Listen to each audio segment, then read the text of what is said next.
Oh, EMP burns him out. Vanscore does have the ability to dive without mana, so he'll survive just barely. Blink Dagger first 419 does mean that he at least reads the game in the same light that we are, that it's like, okay, you're going to need something soon. You can't just afford to sit back and go Deso, BKB, anything like that. Hook shot in. Once again, the Cogs push back into the starter. Bro, hello? Where's our stun? They're just trying to time it. They wanted to be able to get the Lina stun first, it looked like, but the trouble is they have to they have to keep him stun locked 100%. And Shackle's just got to go for it there, but they're worried about not having damage. They got 3 people. Like, you got more than enough stuns. Just play it safe. Run! Oh. Sprint. Barely gets him out ahead of the rolling bundle. Something. Tornado EMP, though, onto 19. He blinked in, so he's going to have his mana completely disrupted. Yeah. It's so tough to fight into Unique when they're set up like this. Pangolier, TA, 2 of these real high damage range supports behind them. You're just not able to run uphill like that properly. And I like this. They say it's time to be able to run down Palantimos. They're wasting too much time in this mid lane and not actually getting the opening that they want. Palantimos has no real way out of this one, especially now that he has very little mana.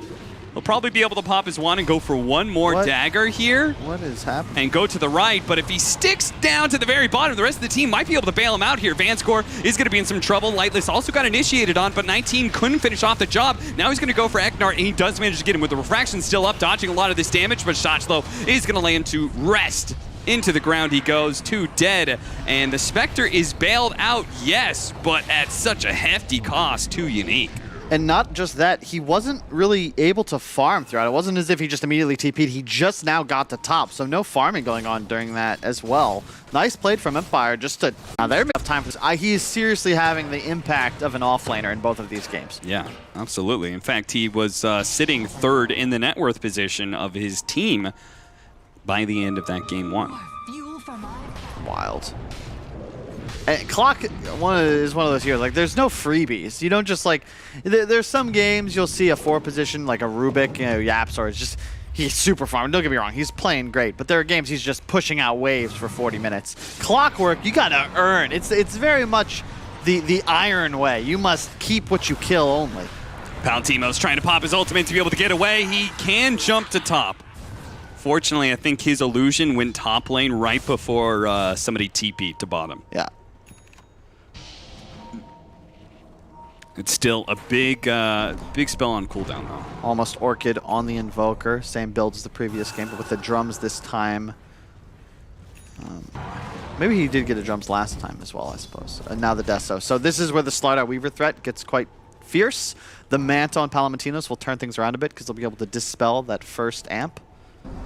And Shacklo going Ags immediately after the drums. I really like that because if you look at the Unique lineup, a Blink isn't bad, but you have Clock for that hard initiation. You just want your Slardar to run in and make TA's life difficult because even post BKB, you're going to get bashed.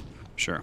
You just amp her up and just hit her, and TA won't be able to fight into the others. You also get so much plus armor from that the puddle.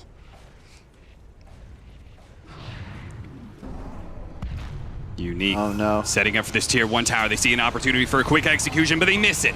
James still goes down, but if this costs 19's his life, it'd be really bad. Fortunately, the Rolling Thunder, it just catches Eknart and Shocklo right as they were looking for a good fight here. Eknart trying to deal with that vision, but will die as 19 reaches over the Cogs and bashes him in the head. Now 19 is going to have to play with the Bash Lord himself, and Shocklo, got the amp. They do have that amp on him, and Smiling Knight, the last hit is going to come in before the refraction.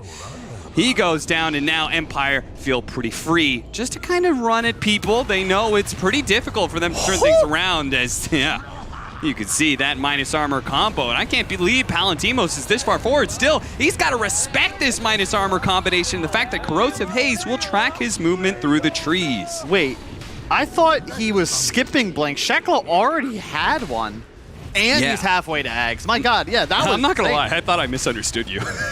Oh, well, of course. I was looking at a Blink dagger and I was like, I must have misheard him. No, I just, I must need glasses too.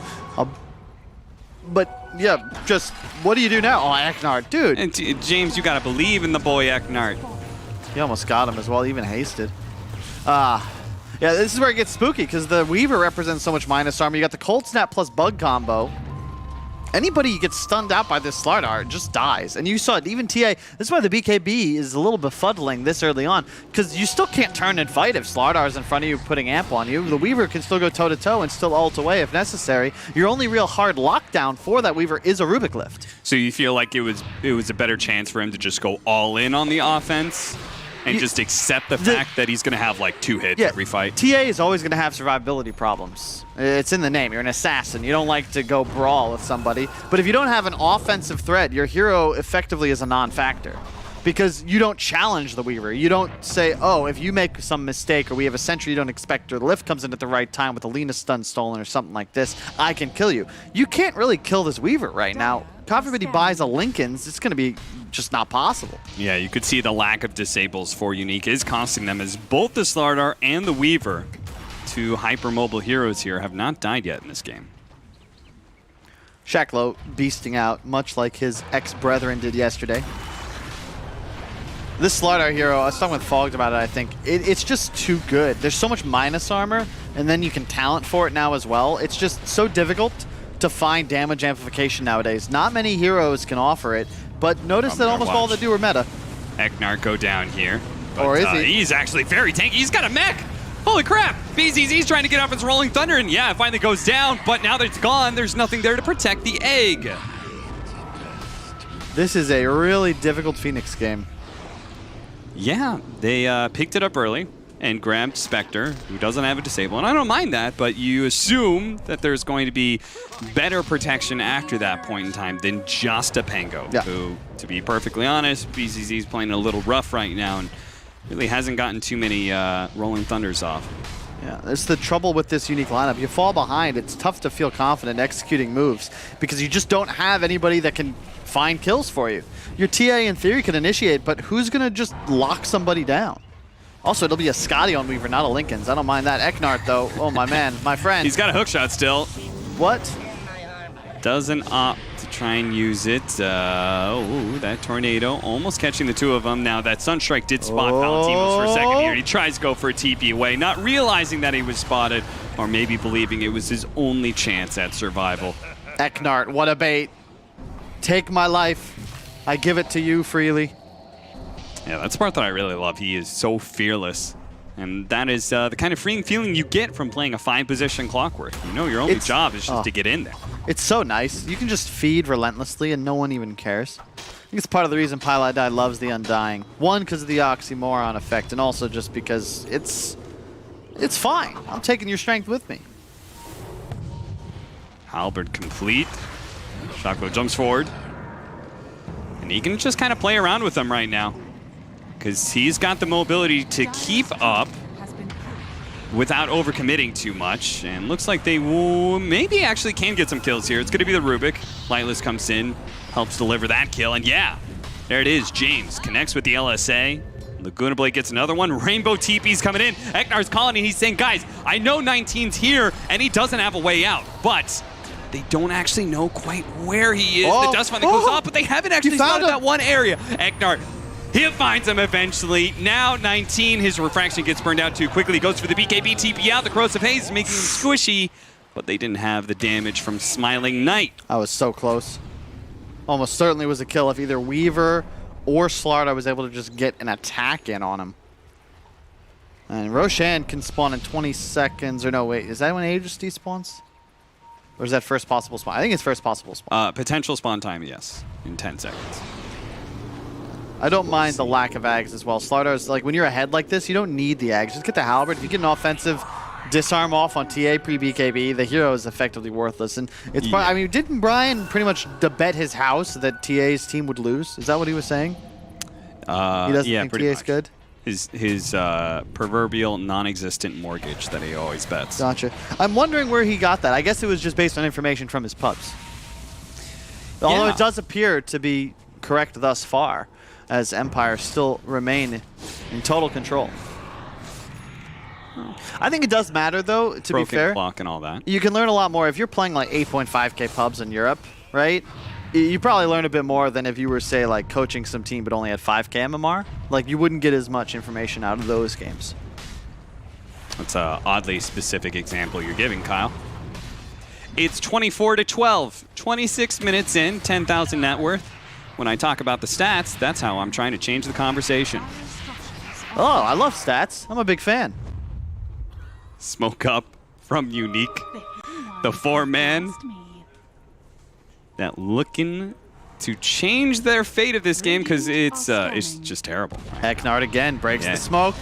Standing on the high ground. Fear me. I love that both Eknard and James show a willingness and the knowledge to always position themselves to break smokes, right? James is doing it really well in the Void Spirit earlier.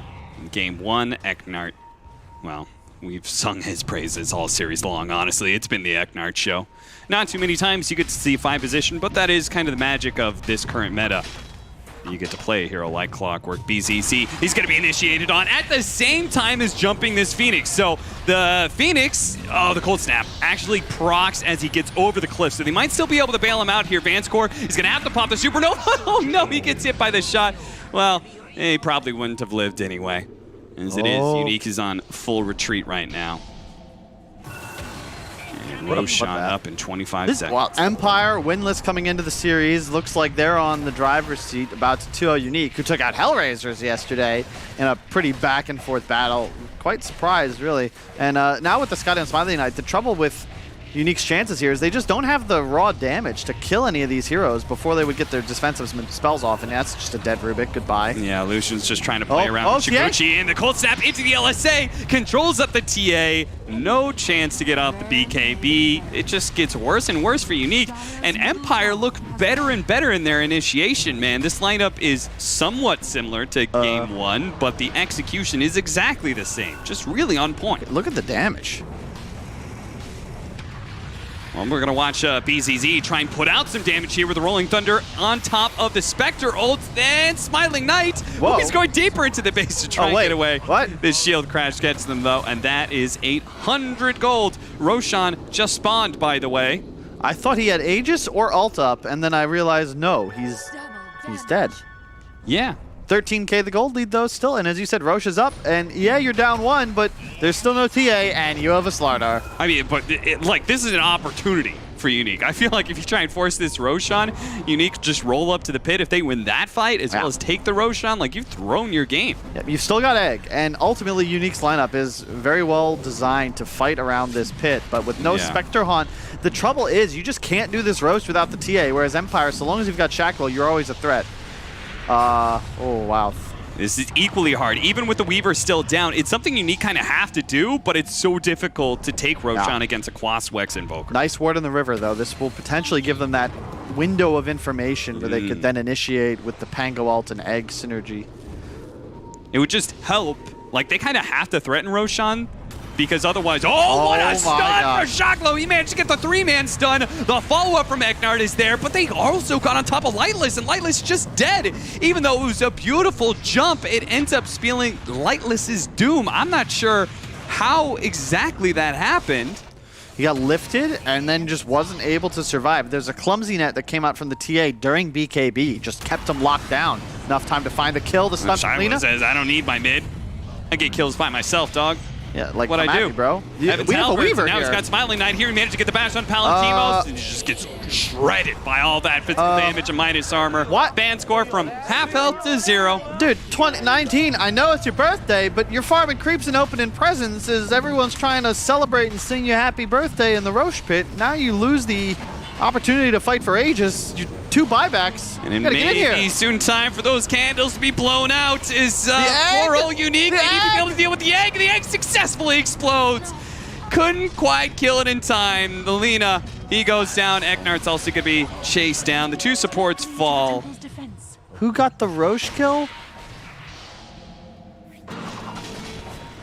Snatched. Okay, snatched by BZZ. So there's no Aegis advantage, but they did get golden XP for Empire. Thus their advantage as it stands with the 2 buybacks coming out as well.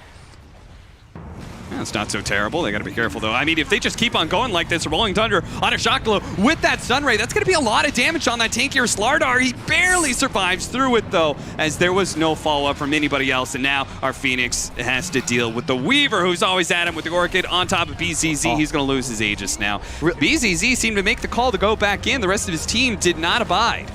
Really nice play by Lightless. He's constantly keeping awareness of his Alacrity cooldown, putting it on Smiling Knight. He's a Weaver with Scotty. He's just going to jump right on top of a target. And with the assistance of the Alacrity, God forbid you have the Slaughter ulti on this target as well. He just eats him for breakfast.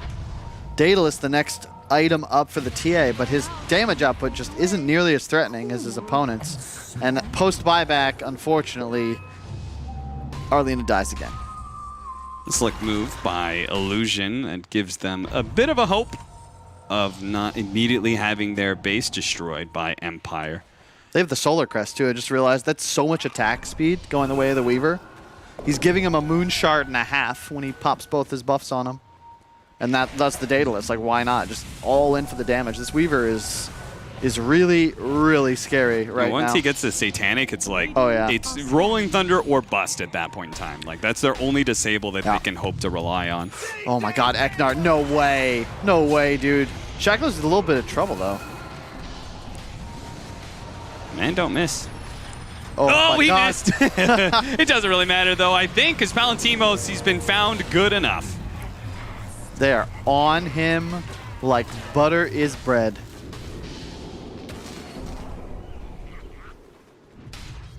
There may have been a better way to phrase that. My go-to is white on rice. True. Look at the damage output. Yeah, it's pretty much the Weaver show thus far. Smiling Knight, demonstrating why he was one of the most feared combatants in all the 7 kingdoms. I quite like that Smiling Knight is proven to be a solid enough carry for them to like all in on him, right? Yeah. Like the Slardar and the Invoker are both trying to amp up his damage and his damage almost alone. And he's been solid for them. Granted, I would argue it's a pretty easy Weaver game, but... And I like also, we know that there's no buyback on Spectre, but they're giving it respect. There's no Aegis. You don't want to take some weird engagement into that patented Spectre buyback haunt. Yeah. You lose 3, you lose 4, suddenly your advantage disappears. You're so close to these big items. Shiva's soon on Invoker. You've got the Ags now on the Slardar, but that next big one, Shiva's Invoker, Satanic Weaver, suddenly these heroes don't die. Yeah. And it's so much easier for you to take these big engagements because you're going to be able to peel off the enemies before they're able to take out one of your cores. And you'll need the perfect scenario for Rolling Thunder to kill the Weaver when he has level 25, which is closing in. I love Dota, man. I miss this. Even these squads really giving us a show. Smokes into each other. Initiation from Shackle. Quick on the button. Does manage to get on top of the Phoenix, which is a big kill to start this fight. The Rolling Thunder through, though, is doing some devastating work. Just bouncing forth through all of these heroes. The Weaver has hardly gotten any damage in, but it was enough to kill the Templar Assassin. And old Palantimos, man, his damage looked real lacking. Because as good of a stuns there was, Palantimos just really couldn't threaten anybody. He's dead. Smiling Knight just straight up 2-shot in rapid succession 4 enemy heroes. The TA even through BKB, the projectile attacks took a little while to come in, and then I think 1 crit for 1,000+ damage, and he died. So I don't even need my ult.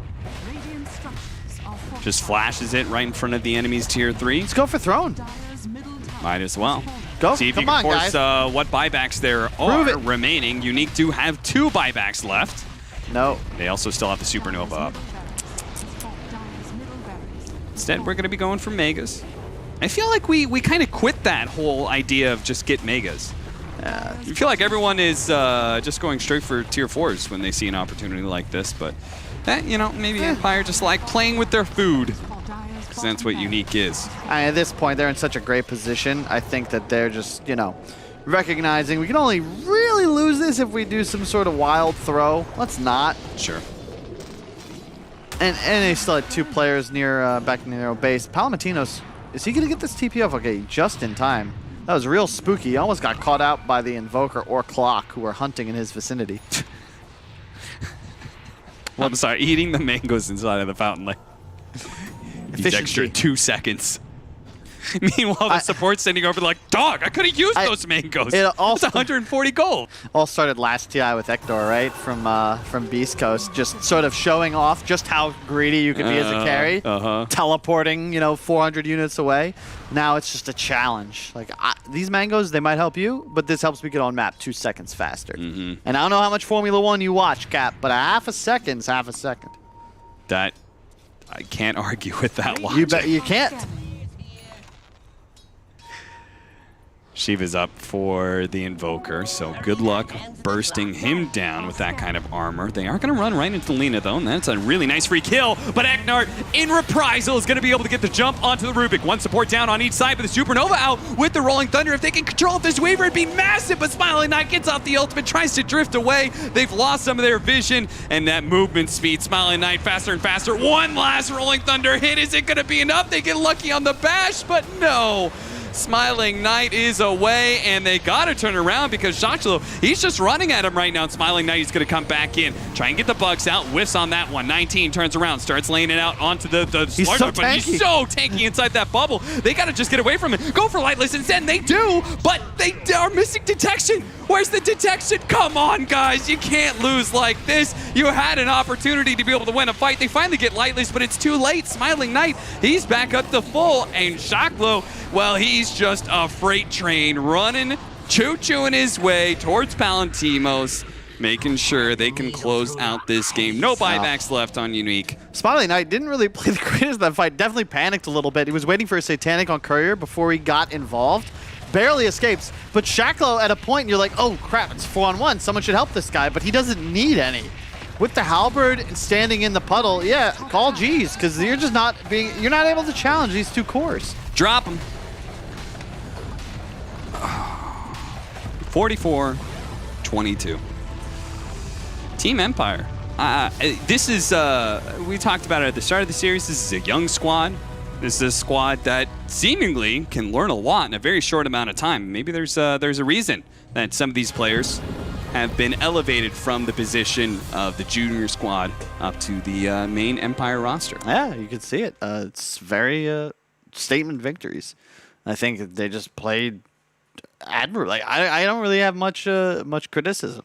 Well, I hope you have a lot more criticism because, well, we can't really pass it off to anybody right here because we've got two lovely analysts that I'm looking at right now, but no host.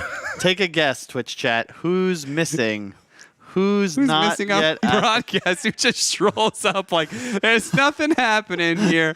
But yeah, Empire looks really good. He's walking slower. Sir Action Slats, just the consummate professional. Always a joy. And I think that I'll take this one for you, Cap, as you stare it down. We are ready. Let's pass it over to our panelists, see what they have to say about that kick-ass action. Thank you, my loyal subjects, and back to me. We are ready now for the paneling segment. Your meager jobs are over, and the time has come for the host and the panel to continue. Welcome back to Mount Olympus, where I am here with my two god among men's, what only you could dream of achieving, Twitch chat at home, you pathetic basement creatures. You wish you could look anything like BSJ. Bring the camera to him now. Let you gaze upon his visage. Beautiful. Now look at T-Governor. Now look at T-Governor quickly. Not you, BSJ, you idiot. Yes, much like Medusa, that one. Don't look too long or you'll be frozen with love. Goodness, oh, put those away, you dastardly snake. Anyway, the game, let's just talk about that. What a stomp-a-reno by Team Empire. If I told you two Dumbos 3 hours ago Team Empire would 2-0 these guys, you would have called me crazy. You would have called me stupid. I feel like I would have called you that for many other reasons than Team Empire 2-0ing. That's a little above your vocabulary, BSJ, but continue. It's funny you asked, like, I had a guy who, tweeted at me, and he was like, why are these teams changing players and all this and that? And, like, I can respect that if they didn't actually have immediate improvement. I can't put that back in my pocket, but anyway. Okay. So it's the fact that this team, the core 4, right? So the position 2 down to 5 have played together for nearly like a year now, pretty much. And they didn't have great success. They changed their carry player coming into around about July. And then they go, you know what we need? We need some big boys. We need experience, because this stack itself is very inexperienced. They bring in Goddamn. They bring in the Shashlo. Hate saying that name. Yeah, that's tough. And it's, yeah, exactly for me. And these two lads, they've got a bit of experience under their belt. And you can see that these two changes in the roster halfway through a tournament is what they needed to elevate their gameplay. So bring us to the them. magic mirror so we may view the game. I already warned you guys prior to this panel that I was going to do my rant of the week or whatever. And I want to say that this game is why you cannot first pick carry in pubs and reliably trust your teammates to not ruin your game, okay? These picks of the Pangolier and TA are so selfish and do absolutely nothing for your Spectre. And it is not a shock that you look at the net worths of all the cores at 10 minutes into the game, and who's at the bottom? It's your Spectre.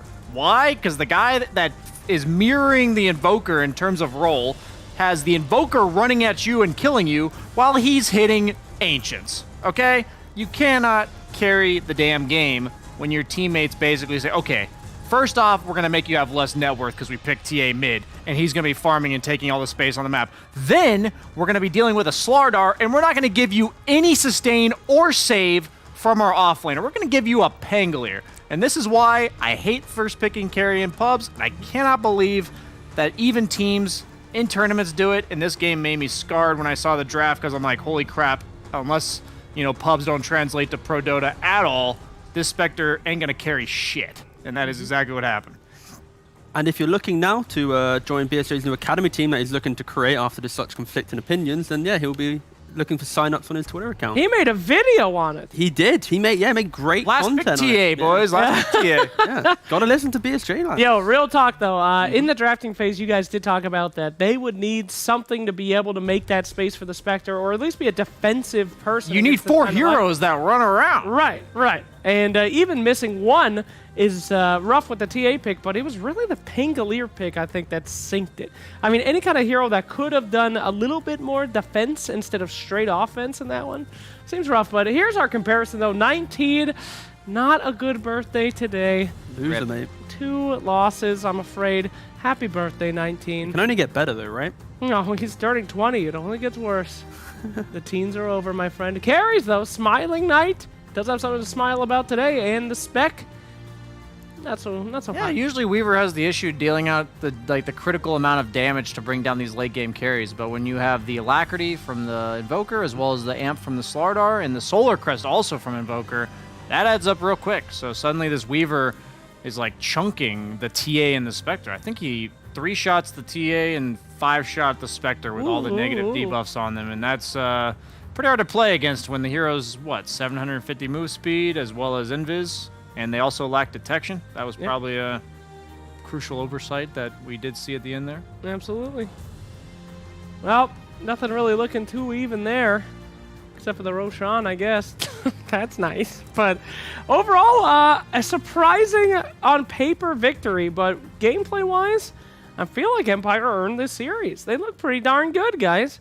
Yeah, I think we kind of had deja vu in the second game. The first game, it was the Mag plus Jug, so you have like a very farm-oriented lineup with 2 of your cores being a part of that. And in this game, it was the TA Spectre, and the Pangolier did not help, as you mentioned. So, and I think that Empire did a good job of dissecting that. In the second game, they did it differently. I think the last pick, Weaver, very situational, but it was all about the lane dominance as well as the mid-game pressure and tempo.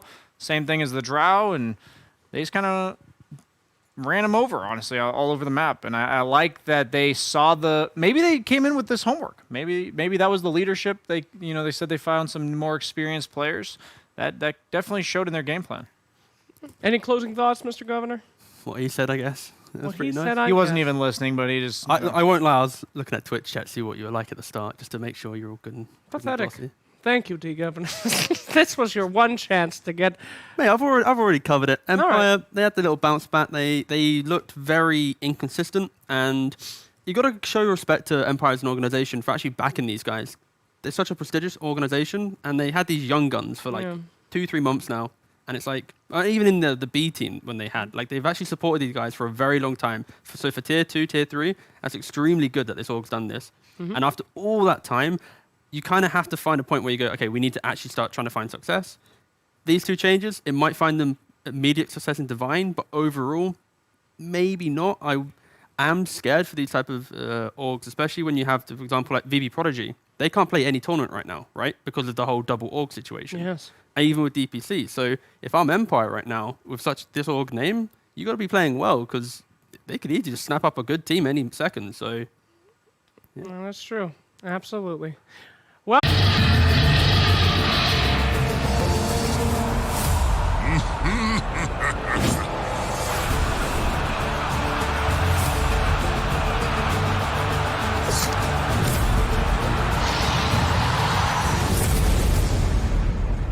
Welcome to Omega League.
EGB, your esports betting world. The only place to find the widest choice of popular games and matches to win real money. Choose your bet on a single event or express of several matches with dizzy odds. Serving the market for 7 years with over 800,000 users. Join now to get your bonus for the first deposit up to $600.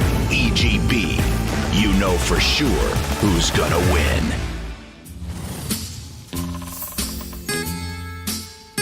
By all means, get on your farming hero. If you find a good support, you'll be happy. If not, you'll become an offlaner. And if everything fails, there's always jungle.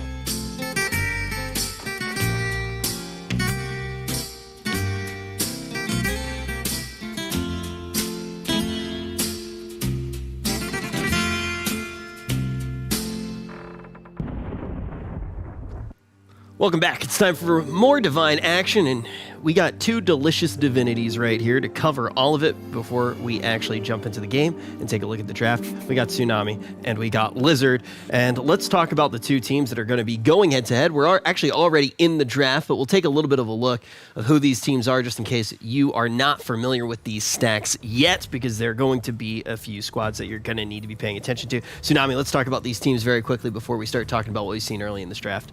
They're battling it out in the Divine bracket right now, trying to make a name for themselves. What apparently it seems like Tempo is taking it fairly seriously as they. So they're going to have a stand-in. Zitrax is going to be standing in for, I don't know how you pronounce his name, is K-R-Y? Krilliat, okay. Yeah. But apparently the reason that he's having a stand-in is because right now Krilliat is flying to the boot camp. Yep. And so the fact that they're even doing a boot camp at all, to me, I find quite impressive for a team like this. They're taking it seriously, and I'm glad that they are. No, this is an organization for them that they want to try hard on, right? These players have been around for a really, really long time, and I don't think they're satisfied even with the Divine League. They want to be immortals, and they're trying to get there. That's pretty much it. I have a couple of ex-teammates over there. I'm certain they're tryharding. But on the other side, on Extremum, you have G. He assembled this team, and at the beginning, in the close qualifier, it didn't look great, really.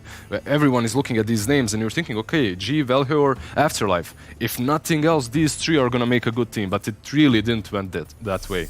The only upside is they are showing improvement. They have just won versus Voldemort. They did play with a couple of stand-ins, but still, they're getting those victories. Yeah, every bit of competitive experience helps, especially whenever you're a fresh team like this. And I do have a very, very soft spot for G, Queen of Pain, as that was one of the first, I guess, like signature hero-player combinations that I got to know early in Dota 2.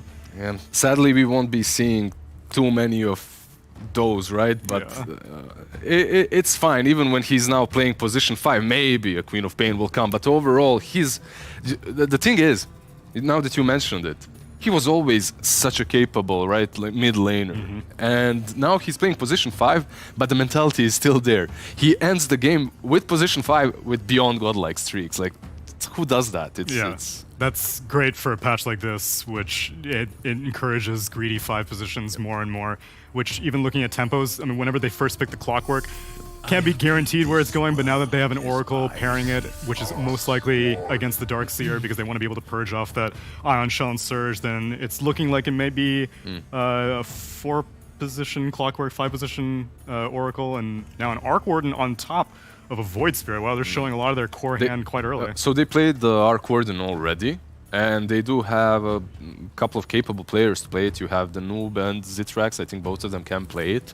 But the problem is, you revealed it so early on, and you're already playing versus a Darkseer. Look, Arc Warden struggles from one thing alone, that's reach. Like, whenever there are heroes that can get on top of him easily enough, Arc Warden is in a bad spot. And look at this, instantly PA. Yeah, Spectre was banned out, otherwise Spectre's usually the go-to pick, being able to haunt and directly get on Arc Warden to make sure the magnetic field's not an issue, but Phantom Assassin, while not very popular right now, is a great solution for an Arc Warden.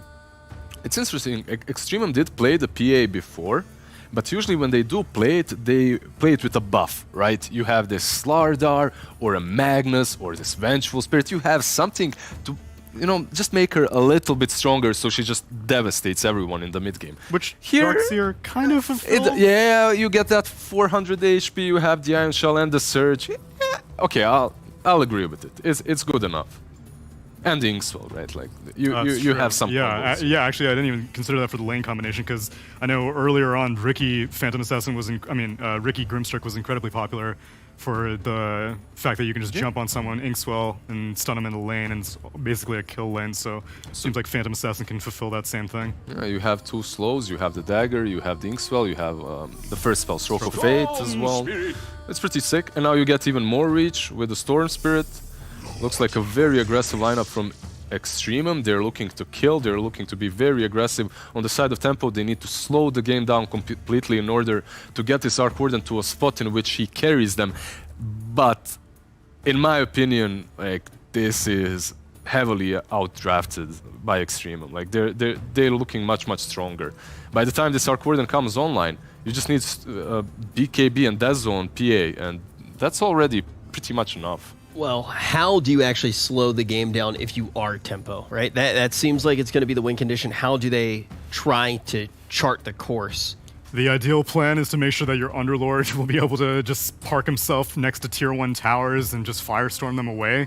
The problem is whenever team fights break out, which Extremum is more than willing to get into, I don't know how this Oracle stays alive. Literally every single hero on Extremum makes life hard for Oracle. Darkseer is going to enable all of his other cores. Tiny can insta-burst the Oracle. Stormspirit can just zip all the way across. And Grimstroke's got a silence. So whenever you have these squishy outliners, like your Oracle, your Arc Warden, what's good to have is these heroes that are bulky and up front. Your Underlord, your Clockwork, and Void Spirit to create some movements in these team fights, to just take attention away from him. So that's what they've got going for themselves, but even the odds are heavily in favor of Extremum, and I have to agree with that. I have a lot of love towards tempo, towards some of these players, but man, this is... yeah, the odds... rough. I've got no love for either of them, but I'm definitely going with the Storm Spirit against Oracle draft in this one. Yeah, You and have also... no love? Well, it's an equal amount of love. How about that? Okay, let's phrase it better. The odds going to be in favor, as you did mention, based off of those odds on EGB.com. And also, we're kind of talking about who has the better looking draft here. It looks like you guys both agree on that, correct?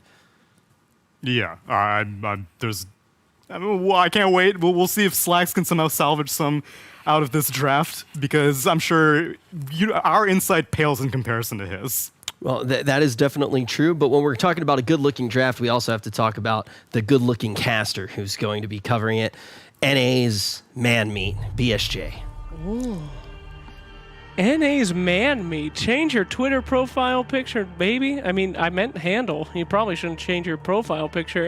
BSJ, you ready to cast this fantastic game here today? I feel a bit objectified going into this game so far. From you on the previous panel, and now Rich in that handoff there. I don't know. Feel too objectified. It's just Asmon's friend. Who cares what he says?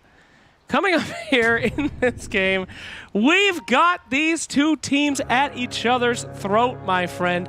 Do you agree with the panel? You think the Storm Spirit's an easy destruction of Oracle? Oh my god, this is my favorite Underlord set. I saw a guy one time, he wiggled around and he's shaking his booty. It was great. It was cool. He's definitely working it. Woo! He's got some junk in the trunk. Hey, back that thing up, Mitch. I really do wish he could walk backwards with that outfit on. It doesn't do it justice just to be walking forwards. But with that Radiant lineup, I was going to say the picture of this game that I'm painting is that the Radiant lineup gets a ton of kills and wins the game, or hardly any kills happen and the Dire lineup wins. But I think it's much easier for the Extremium lineup to just use their hero skills and naturally get on top of the Arc Warden. And even though the Underlord is a beefy frontliner, once they get BKBs, they can't really stop the PA and Storm from just killing the Arc Warden. And level 1 tri-lane with the aggressive carry actually being put here with the solo Darkseer. I think this was not expected from the tempo side, because Darkseer kind of offers a free lane, at least early levels, to the opponent carry and support, and caught him a bit off guard there. Tiny kind of just comes out of the trees and says, peekaboo. Gotcha. Hello. Yeah, pretty scary stuff there. It's been a long time since I've seen a tri-lane in a pro Dota match, so don't expect, makes sense that they didn't see that coming. However, we got an Underlord and a Darkseer one-on-one. Two of the most boring-ass laning heroes in existence. Captain Junk in the trunk and Mr. Pointy Head. So, we'll see if anything happens down there. It looks like the action lane has been established, however, in that top. Sorry, I just woke up. I was busy watching the bottom lane. I am back awake now. You're right. That is an absolute snooze fest there. But mid lane, we do have a little bit of back and forth. Both heroes are getting a decent amount of farm. No denies, though. So both, they have the peace treaty going. You know, we want our levels. You have yours. I get mine. And they're each going to battle it out, but then solve back up, and we're back to equilibrium. Sibling rivalry, my friend. They just want to fight. Storm Spirit, Void Spirit. They want to beat the hell out of each other. You got any siblings? I do have a sister. A sister? Which one's the sister here? Like, which? If I was one of them, who would I be? Jesus, I don't know. Probably Void Spirit. Oh, okay. You know, Storm seems genuinely happy. Are you trying to say my sister's fat, or what are you trying to say? No, you're really bringing me into a weird place there, BSJ. Looks like we got some trouble for Clockwork. Up and gone. Pretty tanky on that clock, but not tanky enough against this tri-lane. Looks like they're just going to keep getting kills. Now, even I, a moron, know how to deal with the tri-lane. You just don't die. It doesn't matter what you do. You leave the lane if you have to. You just don't die. It is pretty tough against the Grimstroke PA plus the Tiny, but at least it's the Clockwork dying instead of the Arc Warden. It is kind of his job in this lane to just be a meat shield for his Arc Warden, such that if the abilities are casted and one of the heroes do die, it is the Clockwork instead. Oh, 100 Battle Pass points going out to the Oracle.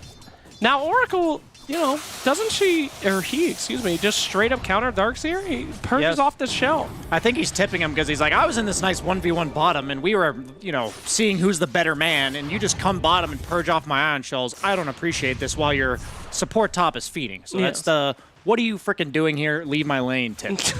I mean, there's got to be tilting, though. You try to put a ball down, he wipes the ball, it's over. Uh-oh, on the top lane going yet again. Arc Warden now getting that horrible beatdown. I mean, just leave, guys. It's a tri-lane. Just leave and they get no XP. Why is anyone up here? Forget it. Meanwhile, in the middle lane, some beatdowns happening here. Siblings beating each other yet again. Did your older sister used to, or is she older? Yeah. Did she beat on you? She never beat me. I don't know what don't say it like that. What sibling dynamic you're used to, sir. My sisters used to beat the hell out of me, dude. That explains a lot, honestly. Oh my god, there you go. The turnaround. Not really, though. The tri-lane just keep beating him. LeBron running for his life. I mean, I had two older sisters, man. They wanted to watch Sailor Moon. I would come and try to watch anything else, and it would just be a flurry of fists. So that's when you became a weeb. I hate anime, actually. All I wanted to do was watch Courage the Cowardly Dog, and they watch Sailor Moon every goddamn day. Dude, that show is dark. I don't know if you ever have rewatched Courage the Cowardly Dog, but there's some messed up moments in that show. I know, it's great. It's very adult. It prepares you for life. You know what doesn't prepare you for life? The adventures of a Japanese schoolgirl. Turns out Tuxedo Mask is never coming to save you from the bad situation, okay?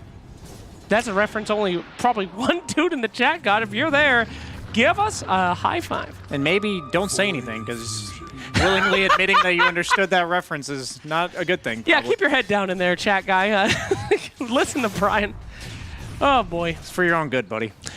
So, who's winning this middle lane, Mr. J? It really does look like just a trade of farm. Both heroes at the exact same amount of CS, very little denies. Both letting each other get their own bounty runes respectively, filling up their bottles, getting that extra bit of jungle farm on the Storm while Void Spirit controls the lane. It is a 1K lead for the Radiant side here, but mainly from the top lane. And as you see, the Underlord, he's having a great time bottom. One of the best 1v1ers in the entire lane. Entire game, excuse me, as Oracle gets tossed right back into the loving arms of PA, who shows her love by slicing you into pieces. Kind of like your sisters. Wow, yeah. Definitely my fetish. Did you know that Grimstroke throws his dead wife at people? Is that what the Phantom thing is? The Phantom's Embrace. Grimstroke killed his entire people. He said he only regretted one person being absorbed into him so that he could get his powers, and that was his lovely wife, which he uses as a attacking ghost. Very messed up guy. Not a good one, Brian. That's definitely the way she probably wanted to be remembered. Screaming and being hurled towards people until they beat her to death? I don't think so, bud. True. Now that you word it like that, I retract. See, that's what my happens statement. when you say something pretty normal, and then the other guy just makes it real messed up, Brian. Oh, you just giving me a taste of my own medicine right now? A little taste of the Robitussin for you, my friend. Thank you, sir. I gotta agree with you. Bottom lane, we got a now solo Underlord without a care in the world. What is he, just gonna become an Aura bot now? He's just a big Aura boy? He's actually queuing up the Yule Scepter. Looks like he wants to catch the storm. That's what he thinks his main job is, yeah. It's also really good against the Surge plus Ion Shell combo of Darkseer. Whenever you see somebody running around at 700 move speed with an Ion Shell on, what better to do than just purge them? There we go. Storm Spirit deciding, you know what? You guys have been getting unlimited kills. I'm going to come here too now. Sorry, Arc Warden. Sorry, Oracle. No mercy. And that's, wow. Yeah, this is Arc Warden in a nutshell. The times I've seen it successful is when it's against Terrorblade or Drow, these cores that naturally want to right-click from a distance and don't close the gap on you. And instead, they picked it fourth with 2 picks to go for the Radiant side, and they just say, hey, we're going to pick PA and Storm, and suddenly you're going to die to us anytime we two-man gank you. So Extreme, I'm really punishing the vulnerabilities of this Arc Warden early, and it's going to be a while before that gets any better. He ends up having to buy a BKB because of the Tiny and the Storm, and then he's just going to get 3-shotted by PA. So I don't know at what point that ends for him, but maybe the Underlord will be able to alleviate that at some point with all that junk that he's got in his trunk currently. Uh-oh, watch out. PA is finally getting gone out without her posse, trying to get behind the tower. The nice heals coming out there. Thank you, Oracle. And she will be able to make it. I gotta say, for a team named Tempo, they sure aren't having the right tempo in this game. 7-0. However, only 1K gold because it was a tri-lane. That's the problem with tri-lanes. It's communist. They're just spreading the money. Nobody gets to be that big boy capitalist.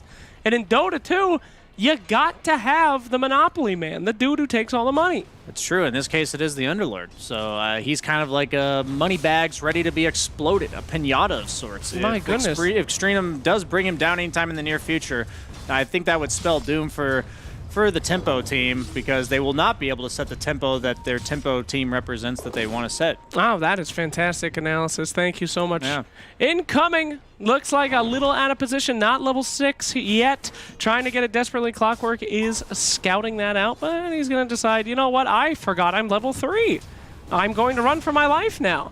Meanwhile, level 4 Arc Warden, not the scariest character when they don't have their ultimate, and I don't think he'll be having it for the next 20 minutes, unfortunately, as he'll be into the bubble, he says. He was ready for that.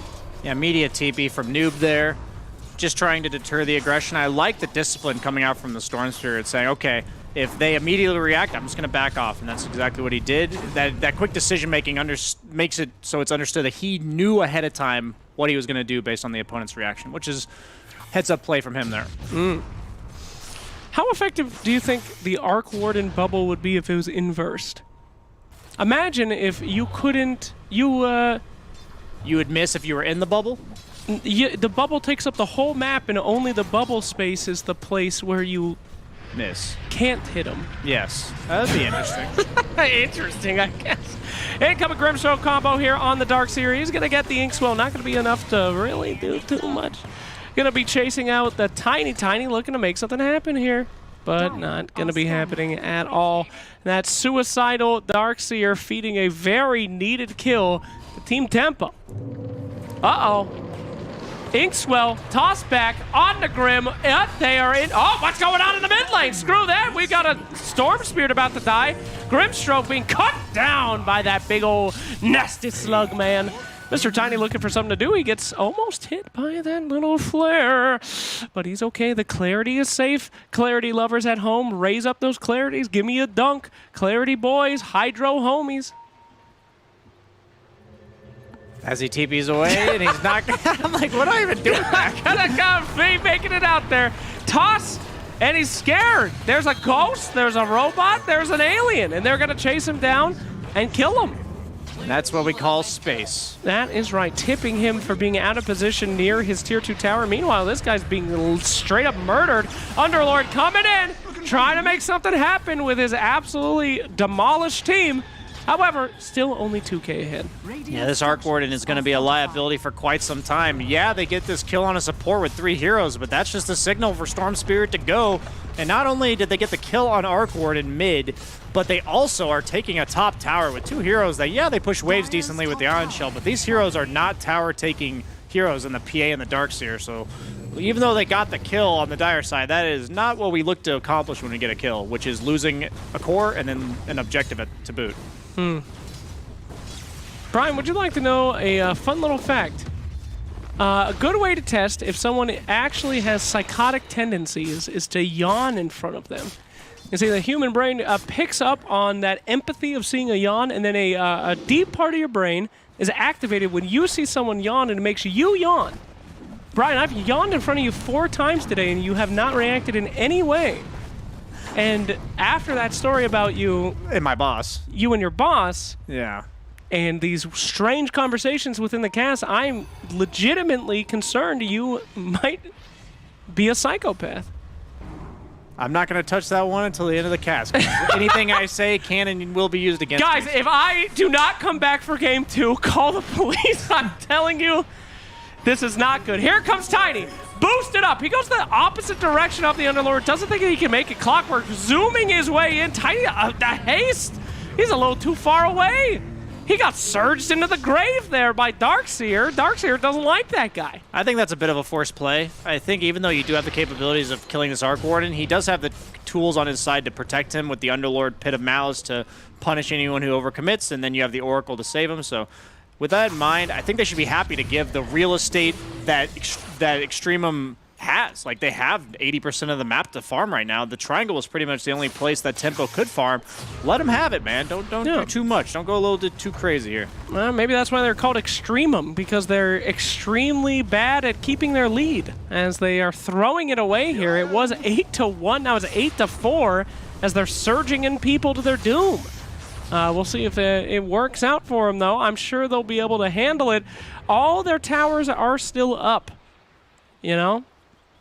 Whereas Tempo has lost 1, which is pretty big. That is 1 more than 0. That is correct, Brian. I'm following along with you here. Is it creepy? Does it creep you out when people don't call you BSJ? No. I got called Brian for 80% of my life. So That's true.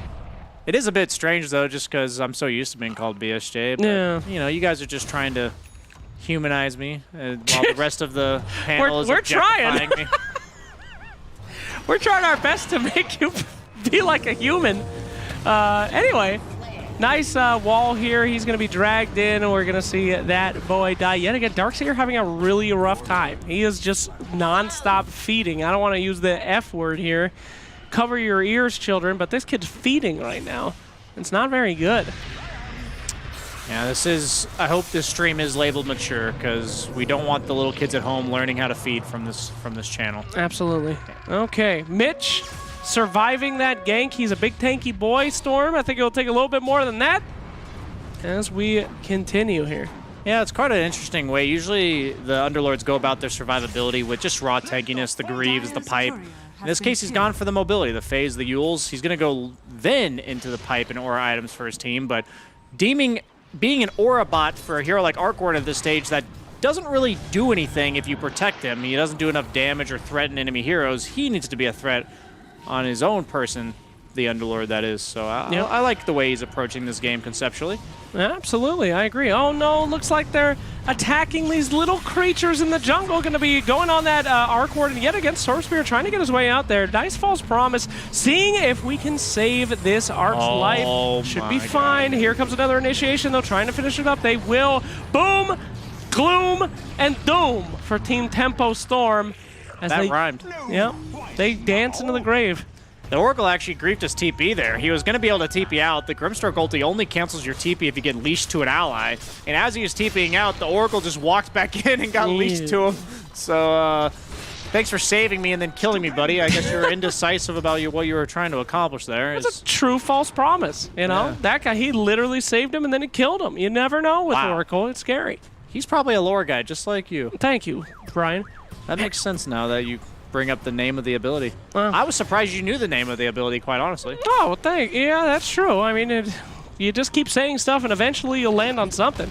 That's why I liked Slardar's old abilities. Stun, Slam, and Sprint.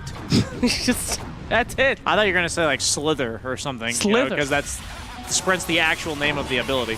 Quickly walk now. Uh-oh, watch out, Clockwork, going for another initiation, trying to make Void some room, and this Storm they just don't have any lockdown for this boy, except for the Pit of Malice. That's your best lockdown against Storm. You're gonna have a bad time. However, this thick boy is still just walking around being a bully. Nobody can take down that thick hide. Mr. Slug looking for a nice little slide. Will he get it? Yes, he will. Grimstroke trying to get away here. Got the Inkswell. Tiny's there for a nice cheeky toss, as Owen would put it, but it won't happen. Man, Brian, remember when all those creeps were dying in the jungle? I do. Man, that was disturbing. Have you, completely off topic, and did you ever kill small animals when you were a kid, Brian? I'm not... It's just coming out of... it's about the creep. It has absolutely nothing to do with anything we've talked about. No, I'm just curious. I mean, I'll share my story after you, Brian. Did you ever... I mean, do rabbits count? Oh, shit. Oh, shit. Oh, shit. Anyway, still waiting here for the big fight to happen where everyone dies. There's been a lot of pick-off action with that Storm Spirit and Darkseer. Mr. Tiny looking to see if Darkseer is going to get in trouble again. Indeed, he will. Cogs, shots, wops, and wops. Well, that's a lot of healing coming out here. Storm Spirit looking for that engagement. Not able to do anything. The illusion of Clockwork running, sprinting at him. Tiny, this is going to take a lot of damage to take down a Tiny, but luckily Arcwarden has finally started to get some of that damage. He's going to toss that thick boy in. The most dangerous move I've ever seen. You don't want that goddamn meteor landing on your head. And they're seeing if they could get any picks here, but this could be the fight that Temple was looking for. This is a one-at-a-time feed fest. What the hell are you doing? They're going under the towers, Brian.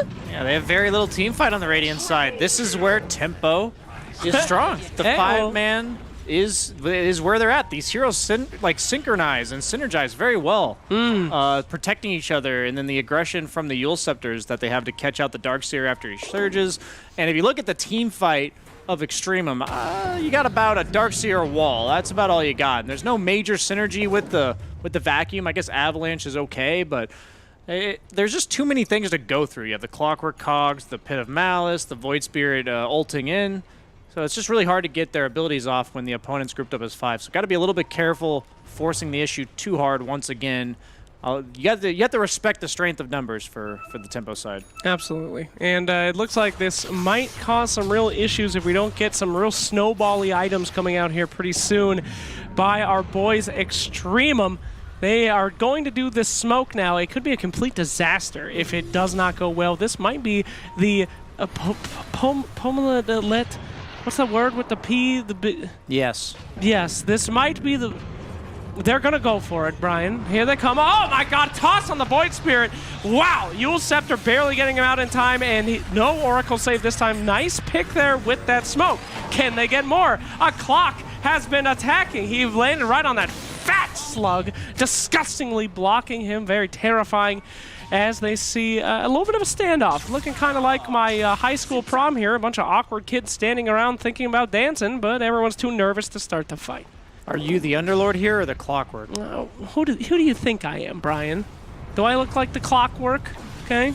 Well, Underlord's like the guy with the junk in the trunk that everyone envies, and then Clockwork's the guy that tried to get past him but got stuck in the back, you know? Well, let's say I wasn't sprinting anywhere towards people, Brian. Okay. Okay. I see.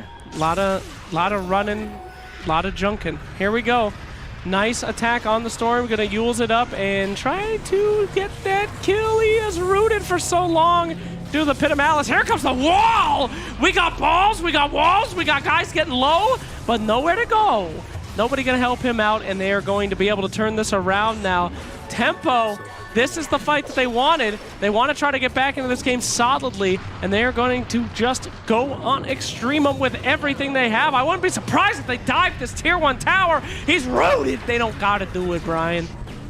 He's rooted, tooted, and cabooted. Nice. You're getting on the train right now. When I don't know what else to say, I'm just going to rhyme. That's what I do, Brian. Don't give away my strats. Sorry. All right. Yeah, they didn't have the PA for that, so their damage was lacking. The Storm just was the only threat, so they could send all of their attention onto him, and that root into Yules into root proved to be enough and shows the power of that early Yules for the Underlord. Oh, yeah. Absolutely.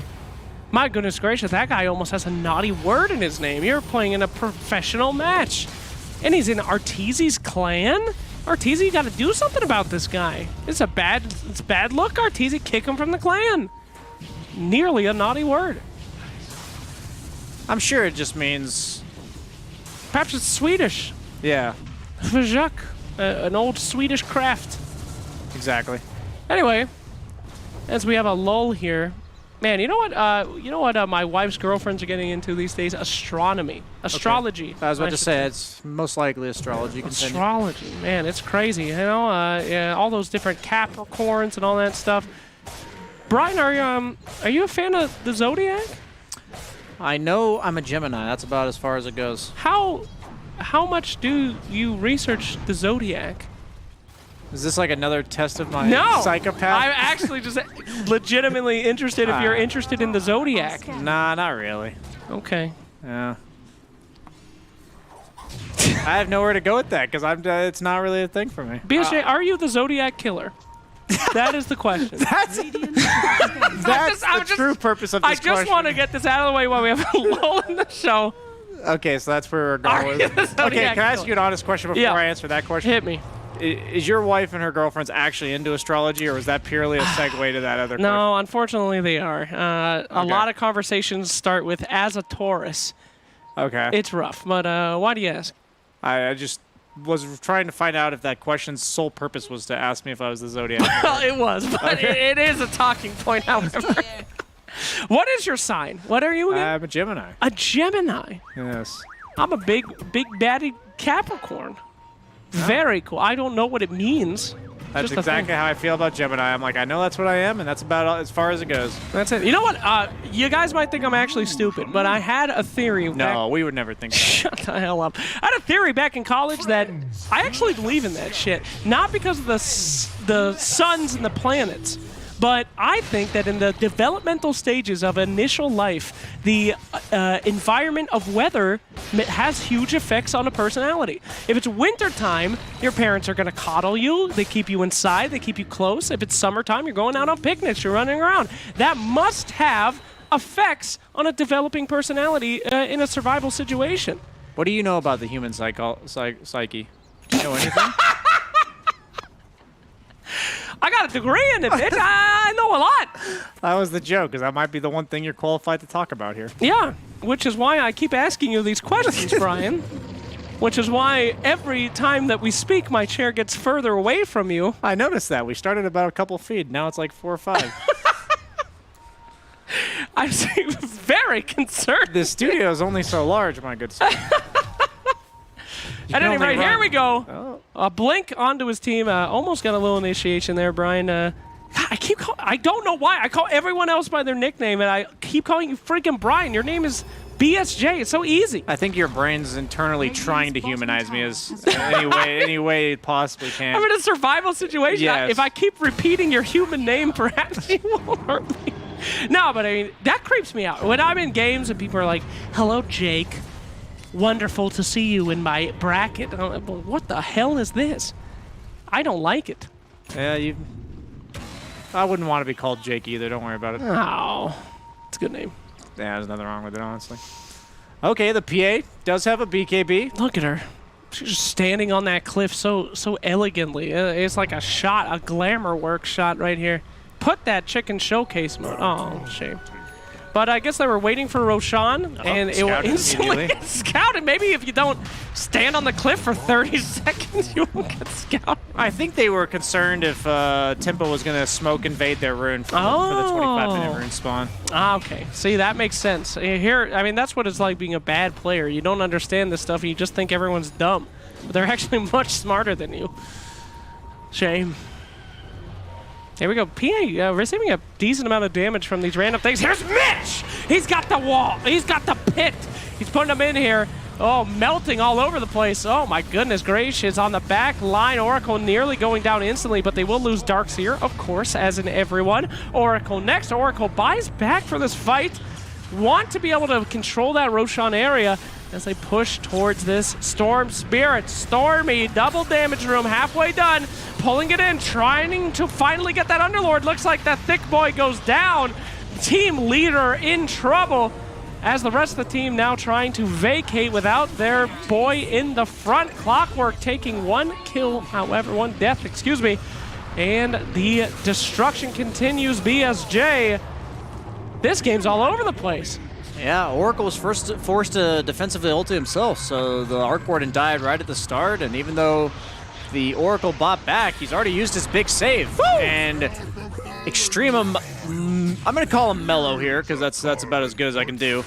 He played quite to the limits of his hero, and I have to believe that 10% magic resistance recently added to Soul Booster saved him there, because he was skirting on the edge of death for quite a long time there. Absolutely. Kind of similar to my co-caster. Oh my god! Help me! That was hype. All right, so with all this bouncing around, though, we still see our Extremum is in the lead.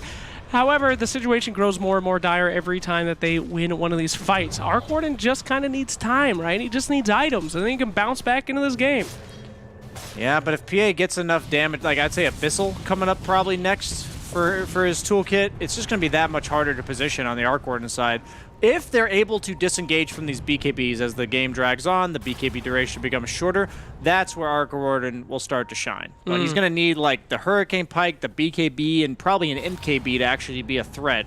And that's when his power spike's going to happen. And that's quite a ways off. Gone for quite a greedy build with the Boots of Travel, Midas, and Mjolnir. Absolutely no survivability coming out from any of those items. Gotta say, that's pretty brave, though. I mean, you just get beat on for the entire early game, and you say, you know what? We're not buying any save items. I'll be fine. Straight to the Midas. Straight to the aggression.